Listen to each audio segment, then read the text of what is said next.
안녕하십니까. 내과 의사인 제가 암에 걸린다면 표준 항암 치료와 함께 비타민C 주사를 반드시 맞겠습니다. 라는 제목으로 말씀드리겠습니다. 제가 항암 목적으로 비타민C 고용량 주사 치료를 한 지는 15년 정도 되었습니다. 10여 년 전에만 해도 항암 목적으로 비타민C 주사를 한다고 하면 말도 안 되는 치료라는 시각이 의료인들 사이에서 있었습니다. 하지만 최근에는 몇몇 대학병원에서도 항암 비타민C 주사 치료를 하는 것으로 알고 있습니다. 비타민C가 건강에 많은 유익함을 주지만 항암 목적의 고용량 주사 치료에 대해서 이 시간에 말씀드리고자 합니다. 효과적인 치료제가 계속 개발되면서 암 치료 성적이 월등하게 좋아졌습니다. 하지만 암 정복은 아직은 먼 미래의 일입니다. 한국 남자 기대수명 80세, 여자 86세까지 생존했을 때 암 발생 확률을 보면 남자는 100명 중에서 약 40명이 암에 걸리고 여자는 100명 중 34명이 암에 걸립니다. 당뇨나 고혈압처럼 암은 이제 아주 흔하게 볼 수 있는 그런 질병이 되었습니다. 암 환자 5년 상대 생존율을 보겠습니다.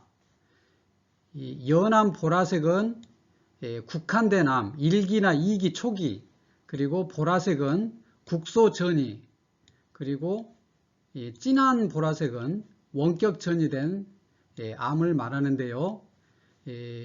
위암, 그리고 폐암, 간, 담낭, 췌장 같은 경우에는 원격 전이가 된 말기암의 5년 상대 생존율이 10%가 되지 않습니다. 이렇게 이 4기 전이된 암인 경우에는 상대 생존율이 이렇게 좋지 않습니다. 이토록 늦게 발견했을 때는 평균적인 5년 상대 생존율이 10%도 되지 않는 지금 현재의 이 암 치료 성적을 독자 여러분들께 말씀드리면서 아직은 암 정복이 미래의 일이라는 것을 말씀드리고자 합니다. 암세포는 분열을 계속하면서 유전자 변이가 계속 발생합니다. 그러면 항암제의 내성을 가진 암세포들도 생겨납니다. 처음에는 항암제에 잘 반응하는 세포들이 죽기 때문에 암 크기가 줄어듭니다. 이 세포들이 다 죽고 나면 저항하는 세포들이 남아있고 이 세포들이 점점 자라게 되면 다시 암의 크기가 커지게 됩니다. 그래서 3종류 이상의 항암제와 표적 항암제까지 동시에 사용하지만 많게는 30개 이상의 변이가 발생하기도 하기 때문에 항암제 내성이 자주 발생하는 것입니다. 따라서 항암제 치료만으로는 암 치료가 쉽지 않은 이유입니다. 항암제 치료의 완치가 어려운 이유를 울산의대 아산병원이죠. 비소세포암에서 EGFR TKI 치료 실패 후 치료라는 이 논문을 통해서 설명드리겠습니다. 이 그래프를 보면 시간에 따라서 이 종양의 크기입니다. 그래서 이 화살표는 종양의 실제 크기입니다. 여기서 시작하고 여기 보면 이 반응하는 암세포는 이 대부분의 종양 크기를 차지하고 저항하는 암세포가 이 종양 크기에 조금 있습니다.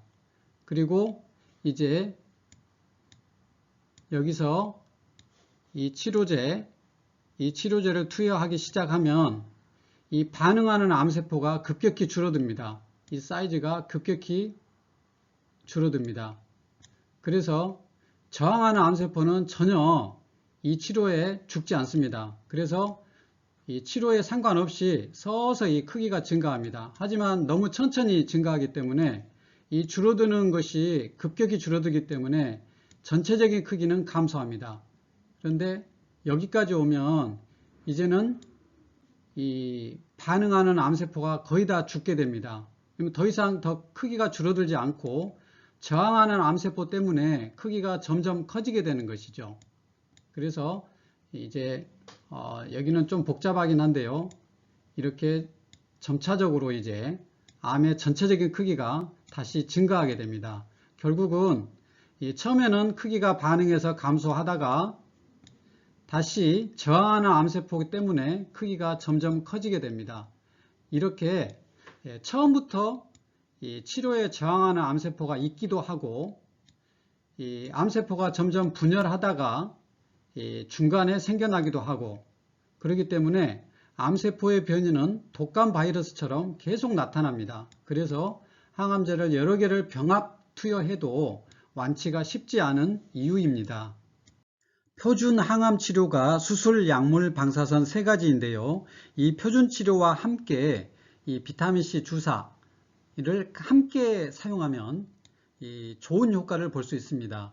암세포를 비타민C가 죽이는 그 원리를 이 시간 설명드리겠습니다. 최대한 쉽게 설명을 드릴 테니 잘 따라와 주시기 바랍니다. 이게 암세포입니다. 비타민C를 주사하면 세포 밖에서 비타민C가 DHA, 영어로 디하이드로아스코베이트, 산화 형태의 비타민C로 바뀝니다. 그런데 이 암세포는 GLUT1이라고 하는 포도당 통로를 세포막에 많이 만들어냅니다. 이 정상세포보다 아주 많이 있습니다. 그 이유는 이 포도당을 많이 받아들이기 위해서입니다. 그런데 이 포도당과 비타민C는 화학 구조가 아주 비슷합니다. 비타민C는 이 옥수수 가루에서 만들어지죠, 대부분. 그래서 포도당에서 비타민C가 만들어집니다. 화학 구조가 아주 비슷해서 이 암세포는 이 포도당으로 알고 DHA를 이 세포 안으로 받아들입니다. 그런데 특이한 점은 비타민C는 받아들이지 않고 산화 형태의 DHA를 이것만 받아들인다는 점이 특이한 점입니다. 그래서 DHA가 암세포 안으로 들어오면 이게 다시 비타민C로 환원됩니다. 그러면서 세포 내에 있는 글루타치온과 NADPH, 이 환원제가 소모가 되어버립니다. 그러면 암세포 안에서 계속 이 불완전한 대사 때문에 활성산소가 증가하는데요. 이 과산화수소나 수산기 라디칼, 특히 이 수산기 라디칼이 독성이 강합니다. 이런 활성산소가 증가하게 되면 이것이 DNA 유전자와 미토콘드리아를 손상시키고 결국은 세포가 사망하게 됩니다. 또한 활성산소가 증가하면 ATP 생성이 잘 이루어지지 않습니다. 그러면 ATP는 세포의 에너지인데 ATP가 부족하면 암세포가 굶어 죽게 됩니다. 이러한 효과로 비타민C 주사가 암세포를 사망하게 되는 원리가 되겠습니다. 비타민C 주사가 암세포만 선택적으로 죽이는 원리를 정리하겠습니다. 이 세포에 GLUT1이라고 하는 포도당 통로가 이 암세포에는 매우 많습니다. 정상세포에는 적습니다. 그리고 이 활성산소를 중화시키는, 환원시키는 카탈라제라는 효소가 암세포에는 매우 적고 정상세포에는 매우 많습니다. 그래서 암세포는 이 GLUT1이 많아서 많은 양의 비타민C에 산화된 형태의 비타민C가 들어오고 이로 인해서 생기는 활성산소가 많고 그리고 이 카탈라제는 적기 때문에 이거를 중화시키지 못하고 따라서 활성산소로 인해서 세포가 타격을 받게 됩니다. 하지만 정상세포는 이 GLUT1이 매우 적습니다. 그래서 산화된 형태의 비타민C가 조금 들어옵니다. 그리고 이 조금 들어온 것에 생기는 활성산소를 이 카탈라제가 많기 때문에 쉽게 중화시켜 버립니다. 그래서 활성산소가 없어지기 때문에 이 세포에 대한 타격을 줄 수가 없는 것이죠. 대신에 이 비타민C가 들어오는 다른 통로가 있습니다. 그 통로로는 산화된 형태가 아니라 그냥 그 환원된 형태의 비타민C가 들어오게 됩니다. 그러면 이 카탈라제와 같이 활성산소를 또 추가로 또 환원시켜 버립니다. 그래서 세포를 더 건강하게 만드는 것입니다. 그래서 정상인 세포인 경우에는 환원 형태의 비타민C 유입이 많이 세포로 들어오기 때문에 항암 치료에 의해 발생한 활성산소도 중화시켜서 세포가 더욱 건강해질 수 있는 것입니다. 암세포를 사멸시키는 혈중 비타민C 농도는 어느 정도일까요? 보통 이 혈중 농도를 미리몰 농도 단위로 했을 때 약 25에서 20 정도 사이에 이 혈중 농도이면은 암세포를 사멸하는 농도에 이른다고 합니다. 그런데 이 보라색, 이 경구투여를 했을 때 이 혈중 농도가 거의 올라가지 않고 평행선을 이룹니다. 혈중 농도가 약 0.1 미리몰 밖에 되지 않습니다. 그래서 경구투여로는 이 항암 효과를 낼 수는 없습니다. 그리고 약 20 미리몰 정도면 대부분의 암 종류에서 항암 효과를 낸다고 합니다. 그래서 이 투여하는 비타민C 체중 kg당 어느 정도 용량이 되는가 보면 약 kg당 800mg의 비타민C를 투여하면 20mm몰의 혈중 농도를 만들 수가 있습니다. 그래서 20mm몰 농도를 달성하기 위해서는 kg당 800mg을 투여해야 합니다. 0.8g이죠. 60kg인 사람이라면 48g의 비타민C를 투여하면 20mm몰 농도를 달성하는 것입니다. 그래서 보통 병원에서는 60kg이면 60 플러스 마이너스 10 해서 50에서 70g 정도를 사용하고, 그리고 이제 오랫동안 맞으신 분 같으면 이보다 더 많은 양을 투여하기도 합니다. 비타민C가 항암제로 사용하는 논문이 아주 많습니다.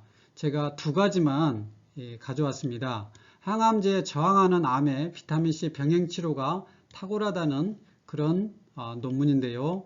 2013년에 발표된 논문인데요. 말기 췌장암 환자 9명이 있습니다. 항암제와 비타민C를 50에서 75g을 일주일에 3번, 총 8주 동안 항암제와 함께 투여했습니다. 그래서 8명은 암 크기가 감소했고 1명은 크기가 줄어들지는 않았지만 커지지는 않았습니다. 그리고 고용량 주사 부작용은 없었다는 내용입니다. 그래서 처음 암 크기가 8주 후에는 대부분 조금씩은 다 감소한 그런 그래프가 되겠습니다. 두 번째 논문은 2017년도 최근에 발표되었고, 이 폐암과 뇌암 세포를 실험실에서 배양을 해서 비타민C, 항암, 방사선 치료를 각각 함으로써 그 효과를 비교한 세계적으로 꽤 유명한 논문입니다.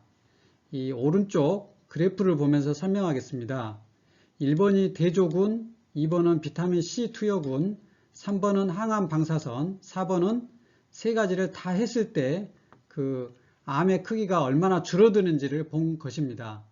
이 H292라는 이 폐암 세포가 있고 H1299라는 폐암 세포가 있습니다. 종류가 다른 폐암 세포죠. 그래서 처음에 이 암의 크기가 이제 이 정도에서 시작합니다. 그래서 1번은 아무런 어떤 치료를 하지 않은 대조군입니다. 그리고 2번은 비타민 C만을 투여했더니 약 이 정도가 감소했습니다. 꽤 많이 암의 크기가 줄었습니다. 3번은 항암 방사선을 같이 했더니 이만큼 암의 크기가 줄은 것입니다. 비타민 C보다 훨씬 효과가 적었죠. 4번은 비타민 C, 항암, 방사선 세 가지를 같이 했습니다. 그랬더니 효과가 가장 좋습니다. 암의 크기가 이렇게나 많이 줄었습니다. 그리고 두 번째 H1299라는 이 폐암 세포를 가지고 했는데요. 이 처음 크기는 이 정도에서 시작했고 1번은 대조군, 2번은 비타민 C만을 투여했더니 이 정도가 감소했습니다. 사이즈가. 그리고 항암 방사선을 한 3번은 사이즈가 이거밖에 감소하지 않았죠. 그런데 4번은 항암, 방사선, 비타민C 세 가지를 동시에 했더니 아주 엄청나게 이 정도 사이즈가 줄었습니다. 그래서 이 항암, 방사선만 하는 것과 또는 비타민C만 하는 것, 이렇게 하는 것보다 세 가지를 같이 병행 치료하면 이 효과가 탁월하다는 그러한 논문이 되겠습니다. 비타민 C가 암세포 내로 들어가서 항암 효과를 낸다고 말씀드렸는데요. 정상세포에 들어가면 건강한 세포로 바꿔줍니다.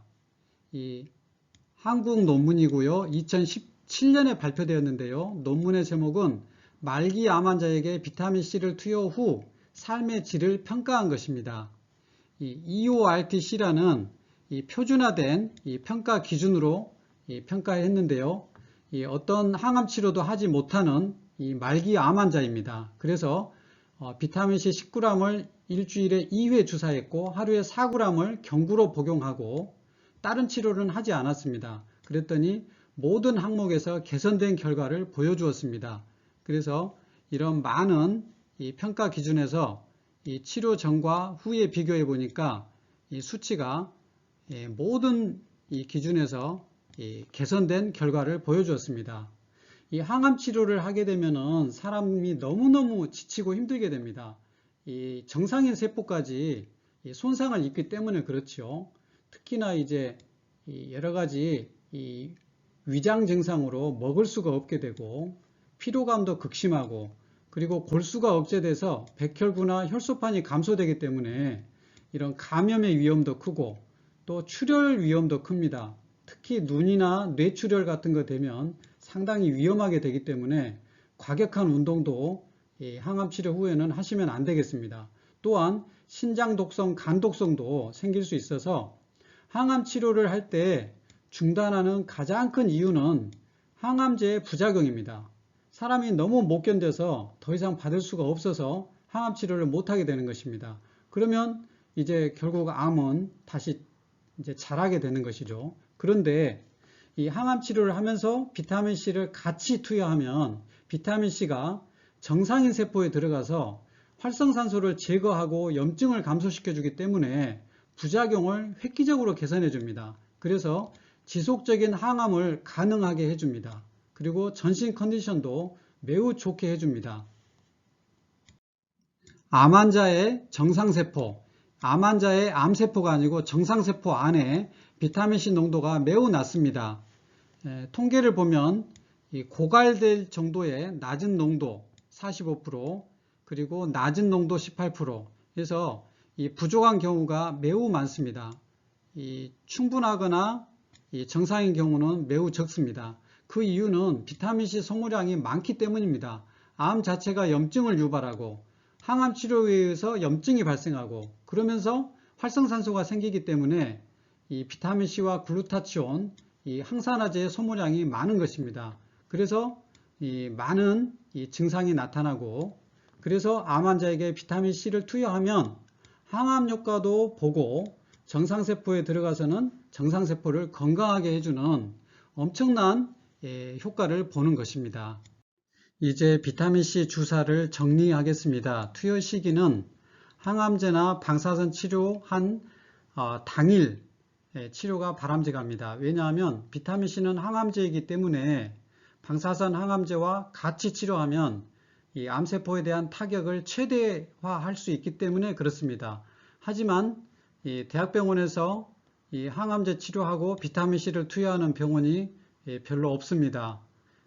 그리고 현실적으로 항암제나 방사선하고 너무 지쳐있기 때문에 또 비타민C 투여가 쉽지 않은 그런 점도 있습니다. 그래서 치료 전날이나 다음날 주사하는 것을 추천합니다.